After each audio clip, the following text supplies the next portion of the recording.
Bu videonu Gamburukçu danışlarınıza teşekkür ederim. Ne için deseniz Şahçaxan kafesine Gamburuk kesip biledon oğul vallahi işe teklif kıladılar. Bir tane ofisanka hizam gerek eken. Kafenin adresi üzerimizde Xanka Safkoz gelip urulganınızdan keyin on tarafta joylaşkan boladı. Pulunu halan naqd üstünde gündelikli gün dalasız, halasanız aylık kılıp dagol kılsanız ham boladı. Indi şuncha yola geldik. Gelin Şahçaxan kafesinden ne olaba, içalları neçik bir qatar görüp etemiz. Balığa qarang mana, balığa sveji. Hazır yine bir maşin gelayotir. Balıkni halan ko'rdirib yeng, yağlı, uğullu farkı yok. Halan falgaga, halan setki. Kuru balık emas. Gelin ağır ovqatlarni ham gösterib beramiz. Somsani duruşuna qarang mana, somsa. Tandır somsa ba, tandır tovuq ba, setki tovuq ba. Qani indi içallarini bir gösterib o'tiring.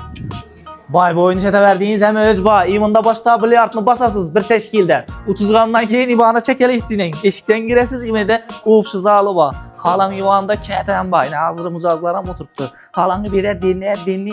İmkım yepşip yere veresiz. Makaran eddini kabine bir soru islakı. Gelin onam gösteremiz. Üzerimizde hem şu imkım oturuşunu yaxşı göremiz. İniminde karan yine imkım oturadığın kanası yine. Kan taktalı varyantı. Eşikini beklep oturabilirse hiç kim palakıt vermeyir. İminde miyahki deseniz miyahki eddini kanası ham ba. Yok yan başta şialı özü xarıp gelemiz. Demamaka giremiz çay kanalı değerler için. Yine yan baş taşap, imunda turuz orada halan vecinizni koyup, en ağabeyik musvaralarından koyup, şaşık ismi, kebap ismi, steak ismi, hem jarita don pişirip berekeller beyde. Gamburuk kesip bile don ağala, afisan kızla tez alaka çıkınla, keyin bir şehirden dışarırakta, imkımrak yerde damalaman değerler için, şöyle geleveresleyle, şehir şarayet hemesini gördüğünüzler.